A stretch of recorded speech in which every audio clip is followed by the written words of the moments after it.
better. Please refrain from using flash photography during the session. And the last 10 minutes would be available for question and answers. Please keep your questions short, crisp, and precise. For our next session, Reversing the Gaze, please welcome on stage Pramod Kumar KG, Reema Huja, Monica Bohm Tettelbach, Susan and Lloyd Rudolph in conversation with Mala Srilal. Thank you. Good afternoon. It's indeed a great pleasure to be here and to be given the opportunity to moderate this session. As you see, it is called Reversing the Gaze. I want to begin by answering queries which have come to me before this session began, and that's to say, well, what's it about? Well, let me just put it, it's about an aspect of Rajasthan, and the title of Suzanne and Lloyd Rudolph's book is Reversing the Gaze. It's an amazing book which looks at the diaries of Thakur Amar Singh, and this Thakur has this amazing ability to write a diary every single day of his life, except for one day when he was thrown off his horse and fell unconscious. And Suzanne and Lloyd have deciphered this diary, they have edited it, they have published it, and it's an incredible document about power in colonial India. So Reversing the Gaze is, in a way, looking at how the local Thakur was examining the relationship of the Indians, of the Rajputs, of the community around him, vis-a-vis the British that were in power at that time. So let me just mention, and I will request Suzanne and Lloyd to respond to the first set of questions. It seems Rajputs are really warriors, and that's what they're meant to do, is to fight, go out there into the battlefield. But yet, Thakur Amar Singh was almost an intellectual. He took to reading and writing rather extensively. And for 44 years, he wrote this enormous quantity of material about the life around him. And his book, from what I understand, is a way of looking at colonial rule and its impact on the lives of the people. Now, this diary looks like an internal debate, Suzanne, would you say? And that Amar Singh was sort of divided within himself. On one hand, he was this Rajput nobleman, this Thakur to his people. On the other hand, he was a very, in a sense, obedient British subject in his public life. So why did Amar Singh write these diaries? The diaries was not even an Indian form of keeping records.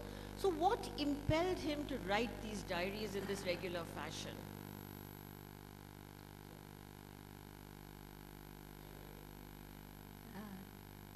Malashri has, I think, given you a beginning for the remarks that we're going to make. We've spent a lot of time on the Amar Singh diary, something like 25 years, not because it took us that long to write, but because somehow other things intervene. Amar Singh reverses the gaze. A late colonial subject gazes on an imperial other. British masters gazed on the natives via ethnographic surveys, via census reports, via gazetteers, via novels. Amar Singh turns the tables by constructing his Raj colleagues.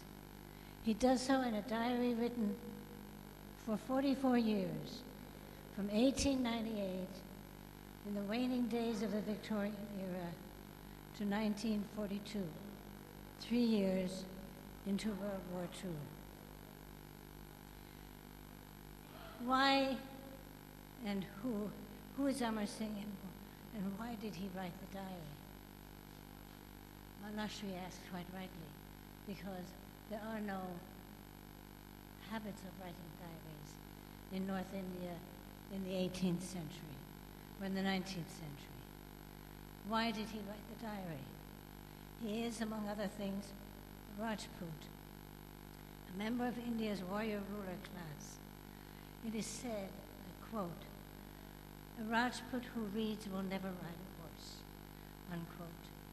But ride he did, and read he did. About 60 books a year. And write he did.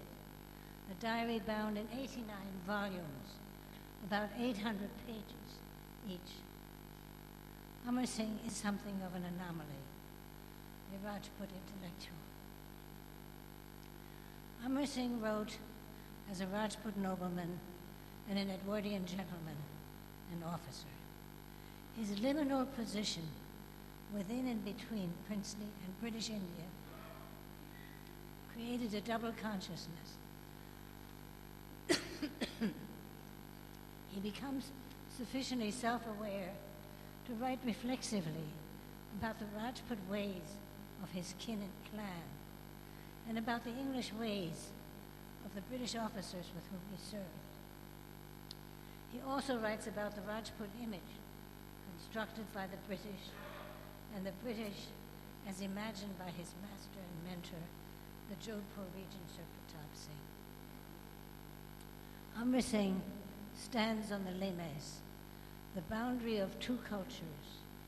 He often handles the tensions and contradictions in his liminal position between British India and Rajput India by contextualizing them. Quote, well-cooked British food is just as much to my taste as the Indian. I might say, if there is Indian food and one has to cut it with knives and forks, then there's no fun. In the same way, if there's English food and one has to eat without knives and forks, then it loses its enjoyments. Context. How is it that Amar Singh took to diary writing? It wasn't part of the British literary canon or a known practice in India. He did so at the behest of Bharat Ramnathji, his much beloved and respected teacher at the Jodhpur court. The Bharat had been headmaster of the Jaipur Noble School, a public school on the British model where diary writing was used for pedagogic purposes and to instill discipline and self-control. Bharat Ramnathji also had Amar Singh read Plutarch's Lives, a classic text by which English schoolboys were educated and nourished. Its command of character, context, and narrative shaped how Amar Singh thought about diary writing. Thank you, Suzanne. That's a wonderful statement on how Amar Singh seems to be at the cusp of two cultures, the Indian and the British. And as you said, that even when it came to food, he wanted a bit of this and a bit of that. And in many ways, the diary represents his interest in both cultures. Lloyd, as a co-editor of this voluminous work, would you say that there is a kind of subjective knowledge that comes out in the diary tradition? Because essentially, Amar Singh was writing for himself. It seems he didn't really think about the diary being published and made into a big document. At one time, there was an effort to publish it and he resisted it. And then very much later, you've recorded how he said, well, maybe in posterity, somebody will read this. So I'm interested in your views on the subjective knowledge that we might get from these diaries. Well, I think I'll answer Mala's question. Okay, this is ridiculous.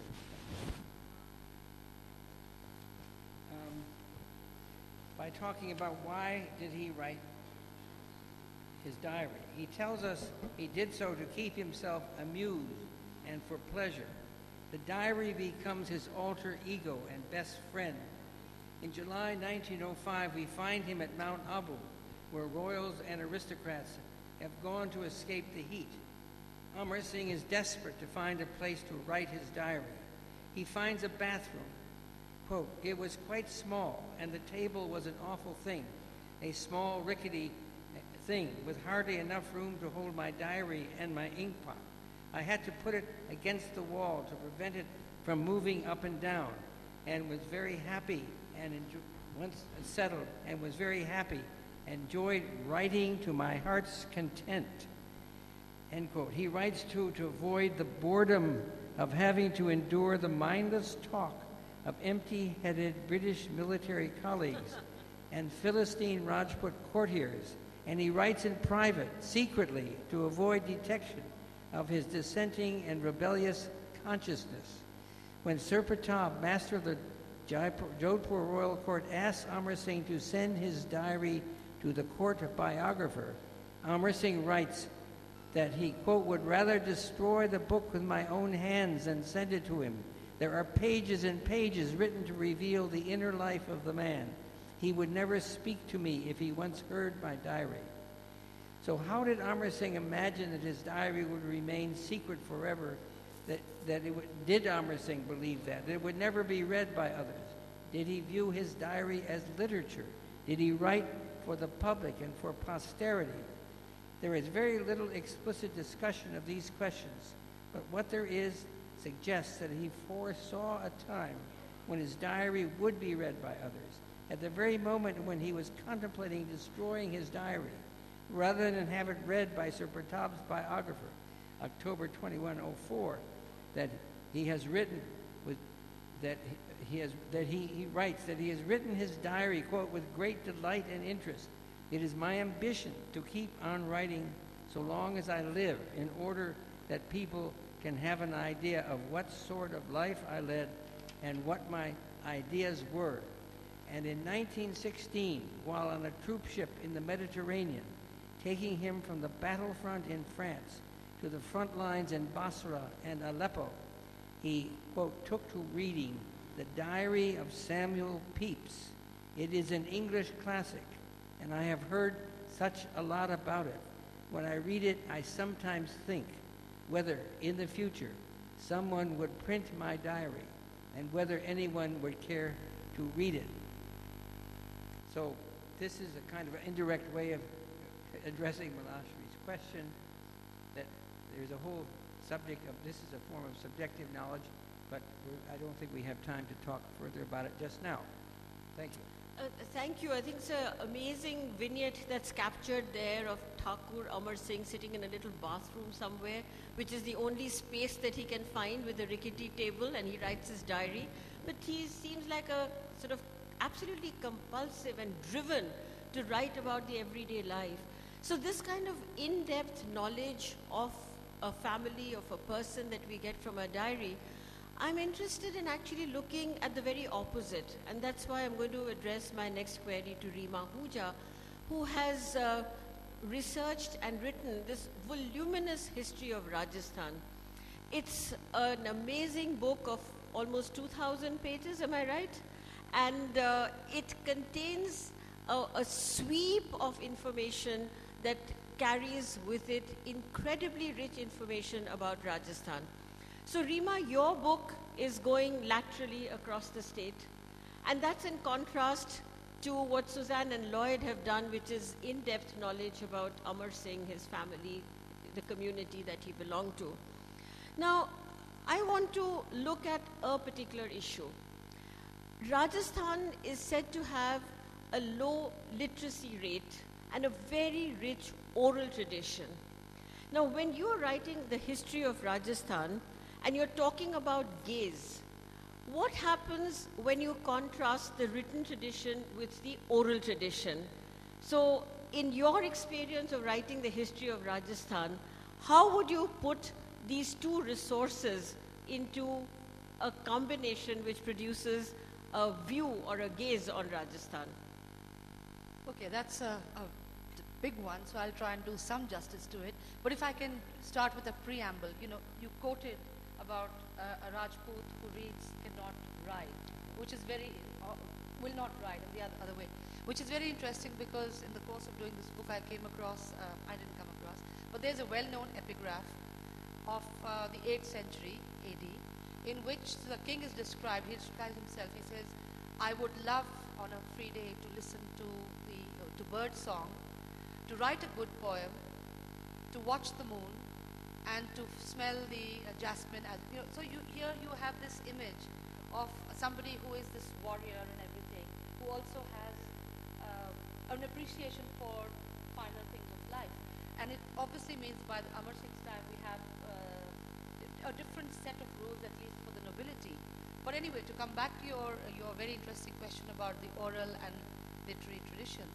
Yes, there is this whole oral tradition which seems to be very often looking at authority and how authority is.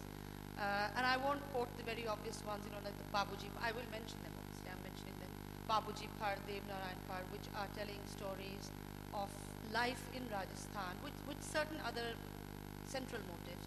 But I'm also thinking of, say, roughly the period of Amar Singh, or maybe a little before, when in the Shekhawati area, the British send in people to put down what they are calling the robbers and the local robber barons. And two names, Dungji and Jawaharji, Dungar Singh and Jawahar Singh, are being sung about by the local people as a kind of heroes. So in a sense, you could look at how the locals are reversing or looking at a local tradition in a way that is different to the way the British are looking at the so-called robber barons. There are also poems by blacksmiths, ironsmiths, There's also, and I won't harp on it, but the very famous Bani Thani, she's the muse, she's the portrait which is often used for depicting Rajasthan. And she was the partner. And if you use the word significant other here, it really means the other, because she was not married to the king, but she meant everything to him. Anyway, she's talked about for her beauty, for being the central image in all the paintings we see of Rajasthan. When the king, Savan Singh, the king of Kishangarh, became a recluse and went away to Vrindavan, she followed him. And then she wrote a lot of poems which are again looking at things in a different way to what you would expect. So there is this whole tradition of writing going on, which are also an oral and written tradition. Of course, we tend to sometimes ignore a lot of the written traditions just because they're not as much in our face, mainly because I think somebody else could take up this point as well. They've not always been translated, so they're not so well known. And we have a whole lot of course, eulogies like the Khyats. You have chronicles like the Vats, which are talking about individuals of heroism. We have the Rasos, Prithviraj Raso, everyone talks about. There's the Kumar Raso. There's so many other Rasos of that period, Ratan Singh Raso and others. So we tend to ignore a lot of these other texts. I think we're going to have a session at some point by Padmashri Mukund Lat, and we all here know Mukundji very well. And he translated 1641, I think. I'm a historian, so sometimes I remember dates with these. Autobiography of a man who had gone out of Rajasthan and settled in UP. Now again, if diary writing is not a tradition, maybe autobiographies were not. So we have all these strange anomalies. And I'm going to end with one more thing that I came across, which was from the Sita Mao Library. It is in Rajasthani, and it tells the 18th, 19th century history of Sikhism and the Sikhs and the war with the Anglo-Sikh wars in Rajasthani. It's called the Toifatul Ehbab. And something which just struck in my mind, and you can see where the oral tradition there comes in to the written word. He talks about a young man of 18 who should have become the king, the grandson of Maharaja Ranjit Singh of Punjab. And he said that the fortune tellers and the astrologers had cast his horoscope and said he would rule over Vilayat. Vilayat probably does mean here England, because that was the term.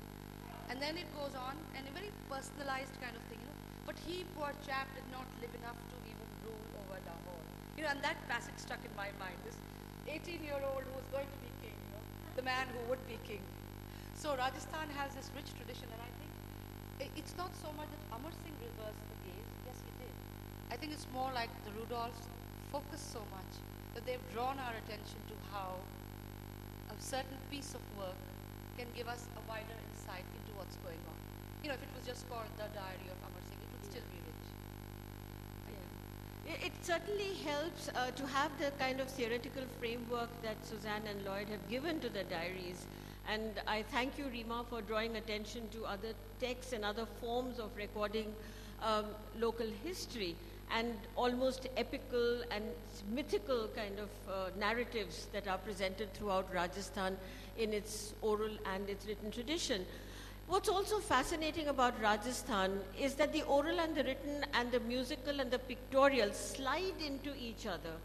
And that fascinating aspect comes out from the examples that you have given, and also recently looking at Shekhawati, the murals in Shekhawati, for instance, is also a form of reversing the gaze.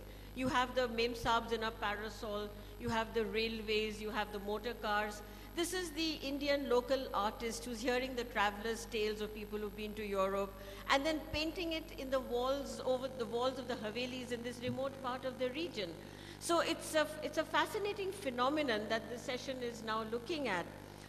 Monica, I'd love to bring you into this discussion for the enormous amount of wonderful work that you've done on Hindi literature in relation to Rajasthan and also the traditions of writing in the 19th and the early 20th century in particular, that I'd like you to address, because our previous speakers have brought us to the point where we would be interested in how indigenous knowledge was being developed and how indigenous traditions were being presented during this period that we are talking about.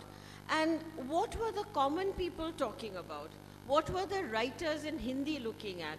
What were the issues that were foregrounded in their way of looking at society around them and looking at the colonial construction that they either had inherited or that they had actually lived through? Well, let me, as a point of departure, come back to actually the unique status of the Amar Singh diary, because the diary was not a piece of fiction that was supposed to be published. Writing a life, as it is called, is always a piece of fiction, however much it be based on an ordinary life or on a real life. So in terms of fiction, which is based on historical facts, you have quite a bit, biography, you have got quite a bit in Rajasthani literature. And that also, in very surprising ways, say like day-to-day descriptions, which are taken from the old Hakika tradition, where you would have entries for every day, and then these transformed in charitras or whatsoever. So the various genres blend. So actually this is a treasure trove for those texts. But in that sense, I would say Amar Singh is unique.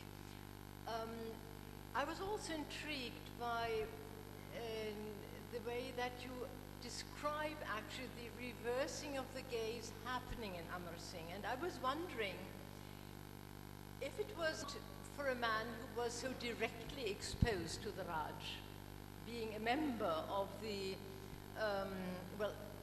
of the gentry, of the indigenous gentry, and member of the army of the Raj, how would others react? How would others proceed to reverse the gaze? And all of them did, of course, because no one was numb to what they were finding around them. But I would say that a particularly different segment of society would be found in those intellectuals who could fall back on intellectual traditions of their own, and for various reasons, although they might have been members of the new administrative elite, were going on writing in the traditional mode. And I would like to pick one very, dramatic example. A man who was arguably one of the finest intellectuals of his time, but who would not have ever thought of entering into any direct contact with the Raj, was a man called Munipunya Vijaya, a Jain monk who was one of the greatest intellectuals of his time and who was the founder of a very famous research institute, who went to Germany, who wrote his own autobiography in Sanskrit, mentioning his stays in Bonn and Hamburg, but on the surface of it was not affected at all by European culture. But nevertheless, his way of reversing the gaze was to mobilize his own intellectual tradition by applying new ways of scientific attitude, scientific approach to the material that he was facing. And so it happened for very many people who were part of the same circle. And it was all the same. They were looking at what they got from the Raj, the new inspirations, and then they were wondering, so how can we recur to our own tradition to make it match with the challenges of the Raj? And unfortunately, so much is lying around which has not yet been published. So you only go to the National Archives, you only go to the Nehru Memorial Library. It's all there. And also the way that these people interacted. And the tragedy is that nothing of this has been published so far. Am I audible? Thank you. I think this would be what I would want to contribute. So where are the primary archives, Monica, where researchers might find valuable material to investigate? You know, what would these be? Families? Would these be pothikhanas or traditional libraries? Maybe you could name one or two locations. So, you know, there may be young people here, I can see many of them, who see this as primary research material or book material. Oh, this is so easy. You just walk around in Jaipur. Opposite the city palace, there is, tucked away in the former Maharajas, in the Ramchandra temple, you know, this huge temple which is between those jute walon ki dukan. There is a library that houses thousands and thousands of letters which are very self-consciously written, where the intellectuals of the colonial and, so to say, peri-colonial period reflect on India as it should be. And this impetus has now gone, totally gone. I mean, nobody is any longer thinking about any new India that should be. But that was the spirit of the day, and that was expressed in letters, in speeches, in little notes being taken. And there's one intellectual who left his bequest partly to that Rajasthan Oriental Research Institute and partly to the National Memorial Library. It's over 10,000 entries. And he was in contact with people like Hiralal Shastri. So very different people, but nevertheless devoted to that cause. What should India be like, and what would traditional Indian intellectuals, and of course we are quite sure that there is nothing like a static term of tradition or traditional intellectual, what would they be able to contribute? And there were no doubt about this, that they would be able to contribute. So it would be here, it would be in Bikaner, it would be also partly be in the city palace, these would be literary sources. It is everywhere.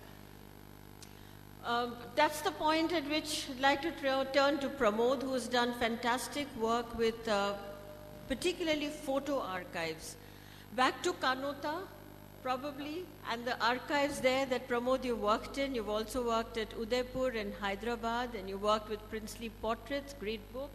So what would you like to say about the idea of the gaze and the adapting of European modes of writing, portraiture, diarizing, that have been brought into Rajasthan and perhaps been given another form? The most significant part, I mean, besides the text that you have in Reversing the Gaze, when you look through the books, you'll realize that almost every chapter is heavily annotated with pictures and photographs from Amar Singh's life. And it's interesting, when we started cataloging and archiving the collection here at the Kanota, his own, Thakur Amar Singh, besides his diaries over 44 years, also left behind 40 photo albums. Now, the 40 photo albums have close to 3,500 pictures in total, but so you could almost say that you have photographs ranging, having been taken at almost every stage of his life, not towards the end, but definitely in the middle period when he was an officer in the British Army. Now, the gaze, as you look and you see in the photographs, is quite extraordinary, because here you see an odd man out usually, the only person in a turban or an Indian headgear in group photographs of the British Raj, of men and women, constituted the making of an Indian officer in the British Raj is very extraordinary. It's very different from what the Britishers wore, and we really have not had much study in any of that material so far. So when you look at the photographs, you get a sense that he adopted photography. He was clearly very fond of photography, and an instance to illustrate this is there is a remarkable album given perhaps by Maharaja Ram Singh of Jaipur, who himself was a photographer, to General Amar Singh's grandfather, Thakur Zorawar Singh. And Zorawar Singh, having realized his grandson's interest in photography, inscribes the album and gifts it to his grandson. Now that one particular album in the Kanota collection perhaps has the oldest and finest views of Jaipur, Udaipur, Jodhpur, and the other major Rajput princely states that Amar Singh and the Kanota family happen to be part of. Now, looking at these photographs, looking at this range of material, you all of a sudden realize that visual material, when connected and contextualized with the written word, gives you a whole new interpretation. You get to see what's going on, who are the different characters who come into play. Sometimes names who've been mentioned in the diary show up in the books, in the pictures.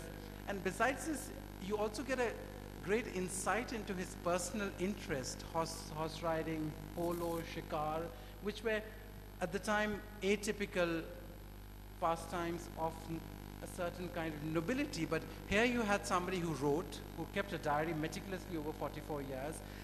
I'm told only one day when he didn't write, when he fell off a horse and was unconscious, so couldn't write. But along with this, the fact that he was maintaining a visual archive of his life as a memento and for something for us to compare with is quite remarkable. And this is again something that we see in princely states across India.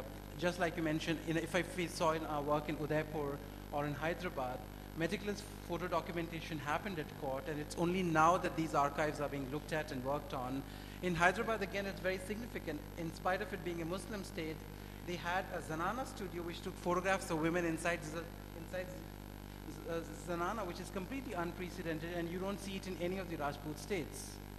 So again, different kinds of interpretation. What was the kind of technologies coming into the palace? What was coming into the Zanana? How empowered were women? What kind of material knowledge did they have? What kind of technology were they engaging with?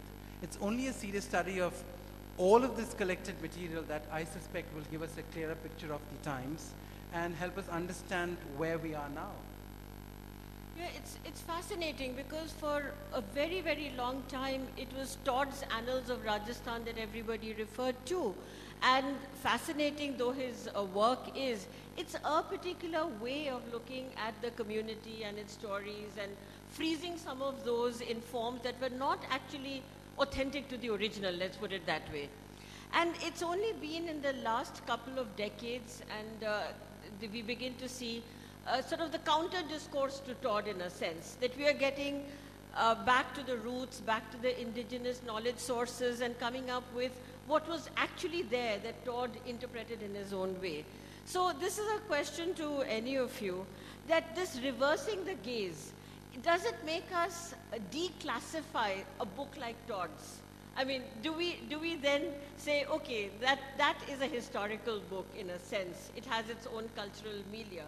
But it's not authentic Rajasthan. The authentic Rajasthan is in sources like Amar Singh's diary, in the libraries that you mentioned, the photography albums, or what Rima was talking about. So does reversing the gaze actually change the history of Rajasthan as we now want to look at it? I mean, I wouldn't go far as saying that it changes the history of Rajasthan, but it definitely gives us more viewpoints to look into the history of Rajasthan. And for Todd particularly, I'm sure, Rima, you would be in a better position to answer that. But when you look at reversing the gaze, it's also whose gaze and who's looking at whom. And if I'm looking at a photograph taken by an Indian subject, by an Indian photographer, perhaps there is a way that I'm looking at which somebody from an outside culture is not bound to have that same gaze. So yes, we would definitely have a reversing the gaze, but can we then not consider the earlier texts and explanations? No, for sure, everybody has a particular interpretation and we probably need to look into that. But the multiplicity of viewpoints is really what needs to be looked at, so that, like you said, we don't have a historical narrative of Todd that he is the be-all, end-all of Rajasthan. Can I come in there before Lloyd does? Because I know he's going to say, he knows a lot more about Todd, but we've been sharing some of this info. I think it just adds more dimensions. It's like one of the local things here which applied to Maharaja of Bikaner when he was campaigning in the Deccan, having been sent there by the then Mughal emperor. He came across this plant which is ark in the local language. I did know the botanical name at one point, but it's gone from my head. And Datura is not ark, there's a difference. But it's a purplish white flower with broad leaves, and you see it everywhere in the desert. And King, I think it was Maharaja Rai Singh, saw it, and he recited this couplet, which says something to the effect of, what are you doing so far from home? I've been banished here by the emperor on a campaign, but you seem to have come voluntarily. So, getting these local dimensions makes this difference. But just in, maybe not in defense of Todd, but to add to what Todd had said, in his letters he says, I've been cataloging, recording, everywhere I went, I've taken drawings, I've had groups taking drawings, and I have so much material. And then he says in this rather self-deprecatory British style, he says, my guru is an adept, and he mentions several languages, Saraswati, Magdi, and everything. And he says, and I know a few and stumbled through all. And a lot of people have picked literally on the stumble through all to say that actually he only knew English and he wasn't recording much. But I think it's dimensions that Todd has collected, coins and everything, which are still valuable to us. So over to Lloyd and Suzanne on that one. Well, on Todd, I think we're talking about a book called The Annals and Antiquities of Rajasthan, which has become a definitive statement about what Rajasthan was, and it was taken up by the early nationalists in Bengal and made part of Indian history, shaped nationalist history, shaped imperial history, and so forth. But the ironic thing about James Todd's Annals and Antiquities is that he wrote it in the era of Sir Walter Scott and the historical novel. And there's a good case to be made that he, like Sir Walter Scott, who in historical novels kind of imagined or represented the other. And Sir Walter Scott represented all kinds of wonderful others, and they were in conflict with each other, but not in any bad way we have today. So we have here the idea of the representation of the other in the style of the historical novel. Now, at the beginning, Maleshri asked me about forms of knowledge, and I want to say only one thing about the diary. Many things to be said, but one is that the diary is a kind of strange combination of, you might say, archival and fictional, in this sense that the diary is there's no mediation. It's written by the person, and there's no historian, there's no anthropologist, and so forth standing in between. On the one hand, on the other hand, it is what in literature post William James is called a stream of consciousness. It's a form of, in other words, it is a representation of what is in a person's mind. So you have this strange combination of archival kind of history of the Rose Namcha and so forth, what happened today, and this stream of consciousness, which is very Proust and Joyce. These people wrote stream of consciousness novels. A diary captures some of that as well. Yeah, thank you. Monica, you want to add something? It was just a minor thing.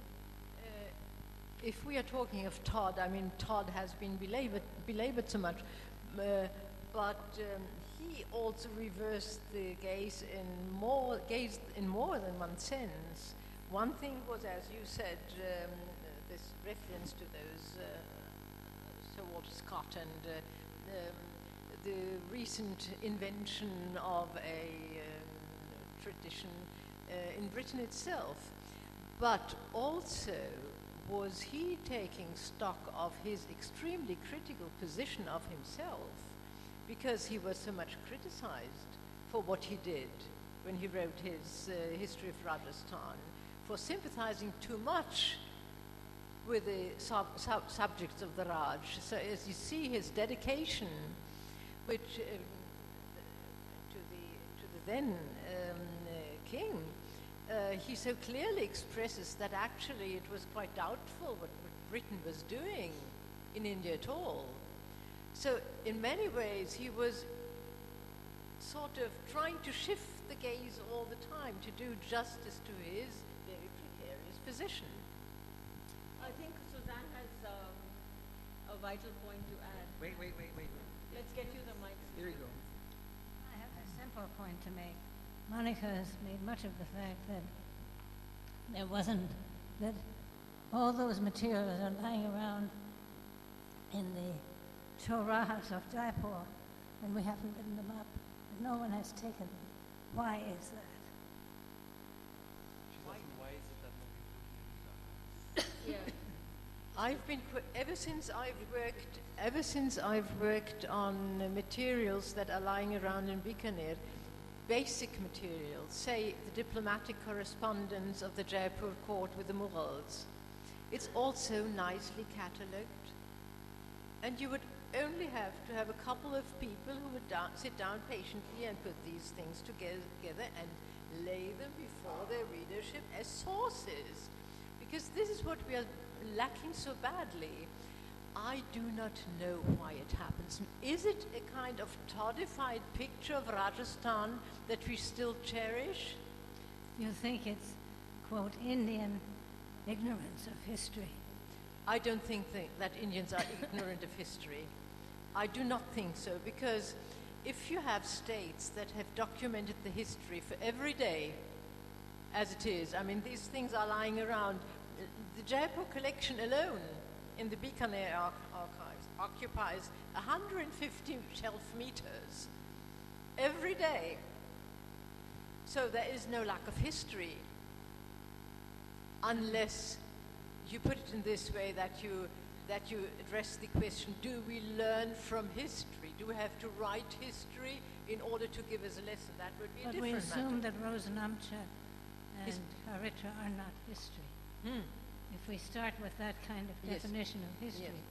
you do get something in volumes out Yeah. of the Jaipur archive, but those sources don't have the developmental implication. Right. Yes, that is different. It's depersonalized also. I think what both of you are actually saying is that the sources are there, the recognition of sources is there. Is the gaze on historical knowledge considered something that younger people are interested in working on in the context of Rajasthan? Nobody's undervaluing the fact that, the knowledge is out there. This is very exciting, because we've opened up this idea of reversing the gaze into possible historical sources and the way we represent Rajasthan and knowledge of Rajasthan from different viewpoints. I've been given a signal to wrap up this discussion so we can move into the Q&A. Pramod, you can take 30 seconds and then we have questions. It's just coming. because you asked about the photography archives and stuff.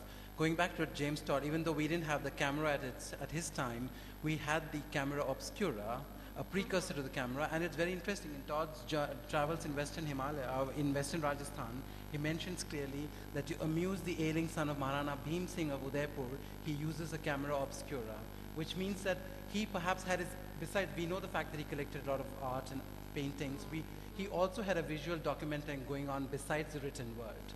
So that's something we were taught that we should keep in mind. It's a fascinating lot of material that is available, and only a small part of it has been interpreted and put into public space. We have about 10 minutes for quick questions and some comments and responses from the panel. Yes, please. We'll keep them brief so that we can go around the room and get as many questions as we can, please. Yeah, my question is to Pramod and Professors Rudolph. When we read Amar Singh's diary, Reversing the Gaze, it's a diary, it was never meant for publication. And I'm interested to bring you in now, Pramod, since you worked on that. So when you look at the photographs, Professors Rudolph, and the diary, are there two different gazes? I mean, does that tell a different story? Are there contradictions? I mean, I'll speak specifically the photography bit, and no, it's not a different story, because even in the diary he mentions about his unhappiness at some kinds of behavioral experiences working in the British Raj. And when you see some of the photographs, you can clearly see how isolated he was amongst the other people, or how he was the odd man in that. So that kind of work, it sort of works parallel. You have a visual archive working parallel to the written word. And as you correctly said, he didn't mean for this archive to be looked at and read at by other people. And even though he does mention that, is there going to be a time when somebody is going to look at these archives? But yes, the pictures do match very much with the gaze that he has in his diary. But they're still trying to figure out what a picture is all about. There's enormous variety in pictures. There's this general masculinity demonstration that goes on. We have a little bit of it here, even on the book, where invariably the elbow is above the mouth. And I don't know why elbows above the mouth are more masculine than otherwise. But there are a series of representations that become fashionable in the time, and that may or may not have anything to do with earlier or later times, but are located because of fashion in that era.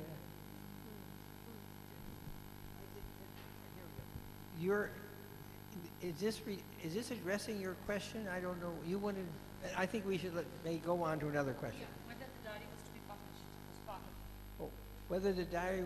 Well, I was reading the two passages that we have found over 44 years, and I'm just repeating that when he was in 1916 in the Mediterranean going from the front in France to fight in the Middle East, in Basra, he is reading Samuel Pepys's diary, which he describes as a classic, and he knows it's a classic of literature, Samuel Pepys' 17th century diary, and he says, I wonder if anyone will read, whether my diary will ever be printed and anyone will read it as I am reading Samuel Pepys's diary. So that's the best we have. And by the way, you see this piece of paper right here. Where's the camera? That is the page in the diary where he is in the Mediterranean reading Samuel Pepys. If you can put a picture on it, I don't know. Anyway, that is a page of the diary where he speculates about Samuel Pepys. More questions, please?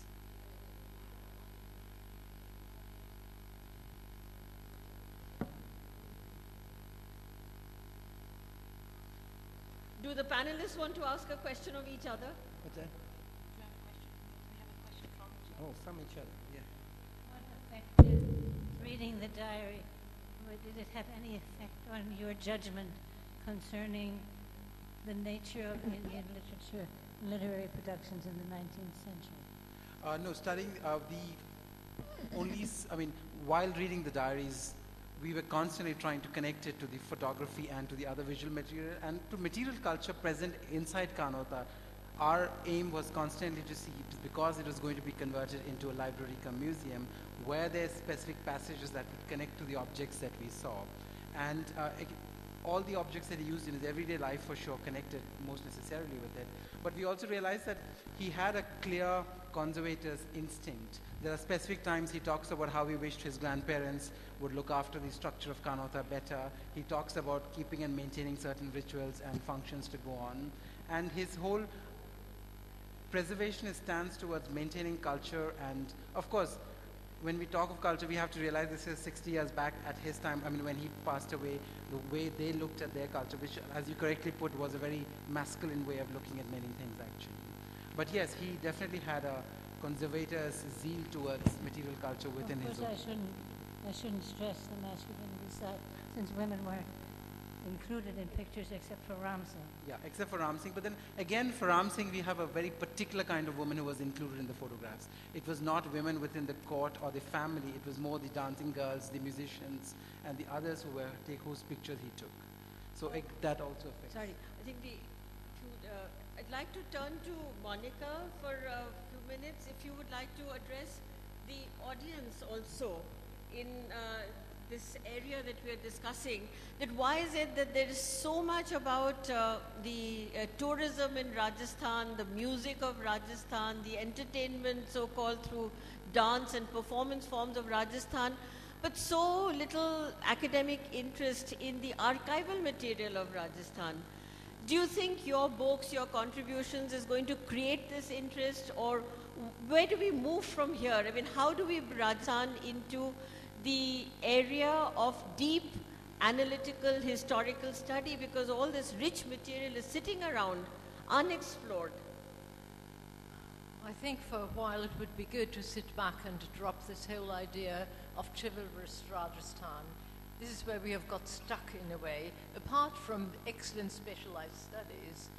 But it has also to do, I think, with the organization of the universities, because it would be so easy in a department of Rajasthan studies to just get a bunch of young intellectuals together and do such work.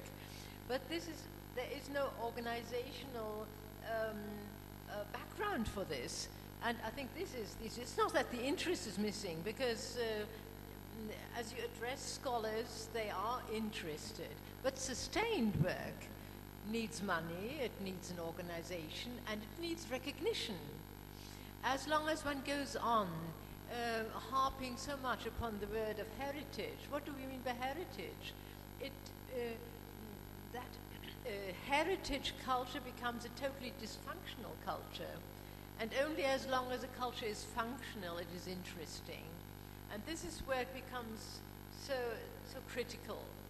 So I would say a bit more of academic organization would help a great deal, because those things can't be done on an individual basis. It's far too expensive. There's a question there.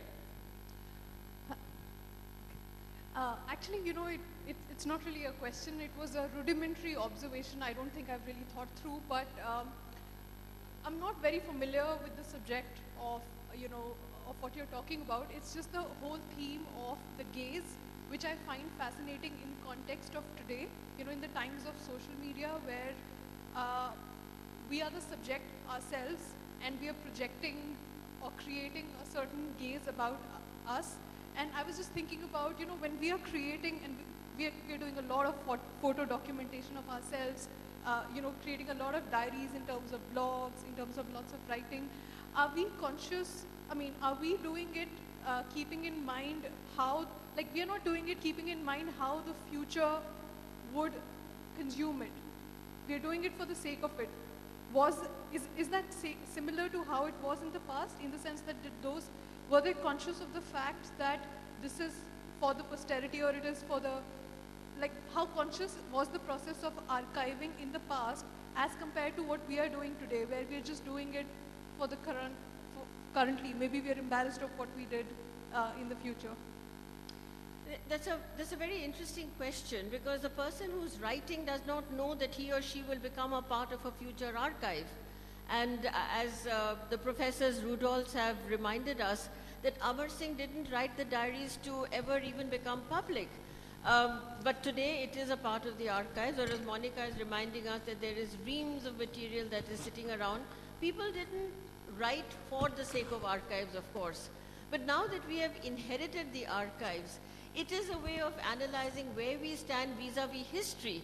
In what way do we relate to the past? And in understanding that past, I suppose, we integrate with the present. And that is the exercise that I think this panel has been addressing, that it derives from the book written by Professors Rudolphs, Reversing the Gaze. But it is a larger question, as you rightly mentioned, that in what way does it make us critique the contemporary India or society, or even our immediate neighborhood that we are placed upon. So I'm not sure how much time we have. 5 more minutes. Yes, please. Well, that was a long, complicated question, but let me take a hold of what I think is part of it. The phrase reversing the gaze is full of different meanings, but what it is, to use a very heavy-duty intellectual word, it is a hermeneutic. It is a way of asking a question or pursuing a question. And it is a hermeneutic which is, because it's reversing the gaze, it is set in the context of power.